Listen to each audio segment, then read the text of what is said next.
శ్రీమాత్రే నమః. అభిమానులకు స్వాగతం.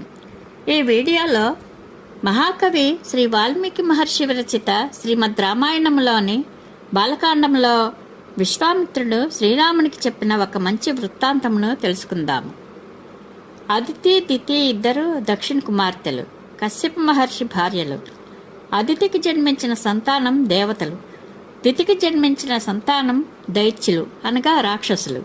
క్షీరసాగర మథన సమయంలో దేవాసుర యుద్ధంలో తన పుత్రులు హతులు కాగా దితి మిక్కిలి దుఃఖితే అయి మరీచి మహర్షి కుమారుడును తనకు భర్తయు అయిన కశ్యప మహర్షి వద్దకు వెళ్ళి ఈ విధముగా మొరపెట్టుకున్నది. ఓ మహాత్మా, బలశాలురైన నీ కుమారులకు దేవతలు నా పుత్రులకు దైత్యులను వధించిరి. పుత్రశోకముచే నేను విలవిలలాడుచున్నాను. కనుక నేను గొప్ప తపస్సు చేసి ఇంద్రుని చంపగల బలిష్ఠుడైన కుమారుని పొందగోరుచున్నాను. అందువలన నేను తీవ్రముగా తపస్సు చేయుటకు అనుజ్ఞను ఇవ్వండి. ఇంద్రుని సంహరించి ముల్లోకములను నియంత్రింపగల పుత్రుని ప్రసాదించండి. పుత్రదుఃఖంతో పరితపించుచున్న దితి యొక్క పలుకులను ఆలకించే మరీచి పుత్రుడును మహాతేజస్వియు అయిన కశ్యప మహాముని ఆమెతో ఇట్లు అభయవచనములను పలికెను. ఓ తపోధనురాల, అట్లే సుమా, నీకు శుభమగుగాక. పుత్రుడు కలుగు వరకు నీ పవిత్రతను కాపాడుకొంచుండుము. యుద్ధమున ఇంద్రుని చంపగల పుత్రుని నీవు పొందగలవు. 1000 సంవత్సరములు పవిత్రతను నీవు కాపాడుకొనగలిగినచో ముల్లోకములను శాసింపగల పుత్రుడు నా వలన నీకు కలుగును. మహాతేజస్వి అయిన కాశ్యపుడు తన భార్య అయిన దితివైపును తట్టుచు ఆమెను ఓదార్చెను. పిమ్మట ఆమె ఉదరమును స్పృశించి నీకు పుత్రలాభం కలుగుగాక అని పలికి ఆ మహర్షి తపస్సు చేసుకొనుటకై వెళ్ళెను.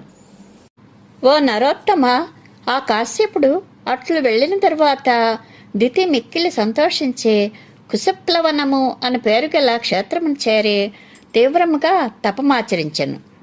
దితి అట్లు తపమునరించుచుండగా దేవేంద్రుడు ఆమెకు వినయ విధేయతలతో సపర్యలు చేయసాగెను. ఇంద్రుడు ఆమెకు అగ్నిని, కుశలను, సమిధలను, జలములను, కందమూల ఫలములను ఇంకనూ వలసిన వాటినన్నింటినీ సమయమును గుర్తించి సమకూర్చుచుండెను.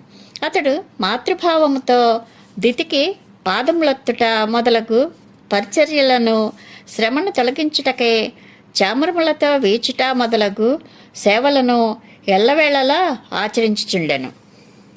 ఓ రఘురామ, 1000 సంవత్సరముల తపకాలములో 10 సంవత్సరముల కాలము మిగిలియుండగా, అనగా 990 సంవత్సరముల కాలము గడిచిన పిదప దేవేంద్రుని సేవలకు దితి మిక్కిలి సంతుష్టురాలై ఆయనతో ఇట్లు పలికెను.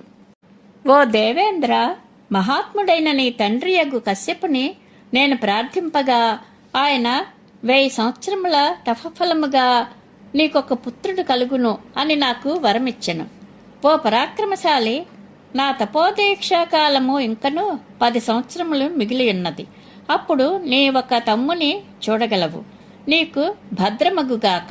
కుమార, నిన్ను హతమార్చగల ఒక పుత్రుని నాకు ప్రసాదింపమని కాశ్యపుని కోరియుంటిని. ఆ పుత్రుడు నిన్ను జయించుటకు ఉత్సుకుడైనప్పుడు నేనతనిని శాంతపరుతును. అప్పుడతడు నీ ఎడల వైరభావమును వీడి భ్రాతృభావమును చూపును. అతడు సాధించిన ముల్లోకాధిపత్యమును అతనితో కూడి నీవును అనుభవింపగలవు. దితి ఇంద్రునితో ఈ విధముగా పలుకుచుండగా ఇంతలో మధ్యాహ్న సమయమయ్యను. అంతటా నిద్ర ముంచుకుని వచ్చుటచే ఆమె వివశయై తూలిపోసాగెను. అప్పుడు ఆమె శిరస్సు పాదములకు తాకెను. ఆమె పగటిపూట నిద్రకు లోనగుట, ఆమె కేశములు పాదధూళిని స్పృశించుట అను దోషముల కారణముగా ఇంద్రుడు ఆమె అశుచి అయినట్లు ఎరింగి సంతోషంతో దరహాసము చేసెను. పిమ్మట ఇంద్రుడు ఆమె గర్భమును ప్రవేశించి ధైర్యము వహించి గర్భస్థ శిశువును 7 ముక్కలుగా చేసెను. ఓ రామ, ఇంద్రుడు 100 అంచులు గల తన వజ్రాయుధముతో ఛేదింపగా ఆ శిశువు బిగ్గరగా ఏడ్చెను. అంతటా దితి మేల్కొనెను. అట్లు ఏడ్చుచు గర్భమందున్న శిశువుతో ఇంద్రుడు ఏడవకుము ఏడవకుము అని పలుకుచో మరలా దానిని ఛేదించెను. అంతటా దితి ఇంద్రునితో శిశువును చంపకము అని పలికెను. పిమ్మట ఇంద్రుడు తల్లి మాటలపై గౌరవము ఉంచి గర్భమునందుండి బయటపడెను. వజ్రాయుధమును ధరించి ఉన్న ఇంద్రుడు అంజలి ఘటించి దితితో ఇట్లు పలికెను. ఓ దేవి, పాదముల వైపు శిరస్సును ఉంచి నిద్రించుట వలన నీవు అశుచివైతివి.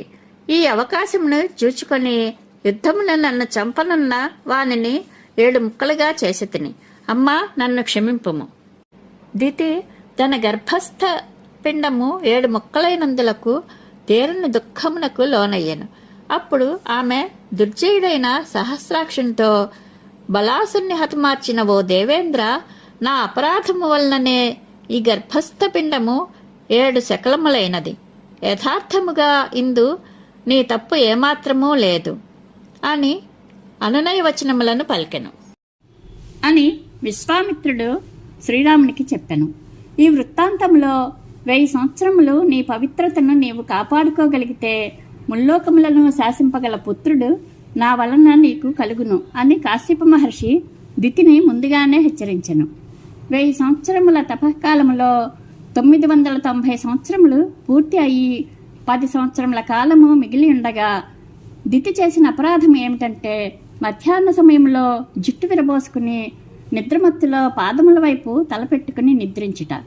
అలా జుట్టు విరబోసుకుని పాదముల వైపు తలపెట్టుకుని నిద్రించటం వలన ఆ విడిపోయిన జుట్టు పాదములపై పడి పాదధూళి కేశములకు అంటుకొనటం వలన దితికి అశుచి కలిగి అపవిత్రం అయింది. దాని ఫలితముగా గర్భస్థ పిండము 7 ముక్కలు అయింది. దితికి తీరని దుఃఖము కలిగింది. అందుకే పెద్దవాళ్ళు మనకు ఎప్పుడూ చెబుతూ ఉంటారు, పాదముల వైపు తలపెట్టుకుని పడుకోకూడదు. అలా అడ్డదిడ్డంగా పడుకుంటే దరిద్రం పడుతుందని, జుట్టు విరబోసుకుని తిరిగితే అరిష్టం కలుగుతుందని శాస్త్రాలు చెబుతున్నాయని చెప్తారు. మనం ఆచరించవలసిన నియమాల గురించి, సంస్కృతి సంప్రదాయాలను గురించి, వాటిని అనుసరించకపోతే కలిగే పరిణామాల గురించి మన శాస్త్రాలలో చెప్పిన శాస్త్రవచనాలు, పురాణాలలో సందర్భానుసారం చెప్పిన ఇతివృత్తాలు అనేకం ఉన్నాయి. అవి వీలు వెంబడి రాబోయే వీడియోలలో తెలుసుకుందాము. పార్వతీ సమేత పరమేశ్వరానుగ్రహ ప్రాప్తిరస్తు. శుభం భూయాత్.